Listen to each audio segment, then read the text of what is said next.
ಅವಶ್ಯಕತೆಗಿಂತ ಜಾಸ್ತಿ emotional person ಈ ಜಗತ್ತಲ್ಲಿ ತುಂಬಾನೇ ಈಸಿ ಟಾರ್ಗೆಟ್ ಆಗ್ತಾರೆ.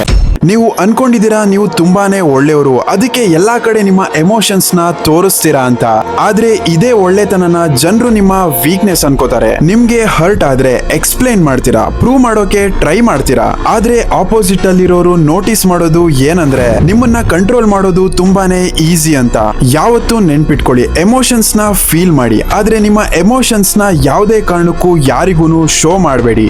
ಯಾಕಂದ್ರೆ ಯಾವ ಪರ್ಸನ್ ನಿಮ್ಮ ಎಮೋಷನ್ಸ್ ನ ರೀಡ್ ಮಾಡ್ತಾನೆ ಅವರು ನಿಮ್ಮನ್ನ ಕಂಟ್ರೋಲ್ ಮಾಡೋದಕ್ಕೆ ಸ್ಟಾರ್ಟ್ ಮಾಡ್ತಾರೆ. ಆದ್ರೆ ನೀವು ಈಗ ರಿಯಾಕ್ಟ್ ಮಾಡಲ್ಲ, ಬರೀ ಅಬ್ಸರ್ವ್ ಮಾಡ್ತೀರಾ. ನಿಮ್ಮ ಕಣ್ಣಲ್ಲಿ ಪೇನ್ ಅಲ್ಲ, ಕಂಟ್ರೋಲ್ ಕಾಣಿಸುತ್ತೆ. ಇದೊಂದನ್ನ ಟ್ರೈ ಮಾಡಿ. ಯಾವಾಗ ನಿಮ್ಗೆ ಹೈ ಎಮೋಷನ್ ಹಿಟ್ ಆಗುತ್ತೆ, ಯಾವಾಗ ನಿಮಗೆ ಒಂದು ಎಮೋಷನ್ ಹಿಟ್ ಆಗುತ್ತೆ, ಅದು ಕೋಪನೆ ಆಗಿರ್ಬೋದು, ಬೇಜಾರ ಆಗಿರ್ಬೋದು, ಇಲ್ಲ ಯಾವುದೇ ಹ್ಯಾಪಿನೆಸ್ ಆಗಿರ್ಬೋದು, ಆಗ 5 ಸೆಕೆಂಡ್ಸ್ ಸೈಲೆಂಟ್ ಆಗಿರಿ, ಏನನ್ನು ರಿಯಾಕ್ಟ್ ಮಾಡಬೇಡಿ. ಮತ್ತೆ ನಿಮ್ಮ ಫೇಸ್ ಅಲ್ಲಿ ಯಾವುದೇ ರೀತಿ ರಿಯಾಕ್ಷನ್ ನ ಕೊಡಬೇಡಿ. ಇದರಿಂದ ನಿಮ್ಮ ಎಮೋಷನಲ್ ಥಿಂಕಿಂಗ್ ಲಾಜಿಕಲ್ ಥಿಂಕಿಂಗ್ ಇಂದ ಡಿಟ್ಯಾಚ್ ಆಗುತ್ತೆ. ಮತ್ತೆ ಆಗ ನೀವು ಕ್ಲಿಯರ್ ಆಗಿ ಲಾಜಿಕಲಿ ಥಿಂಕ್ ಮಾಡ್ತೀರಾ.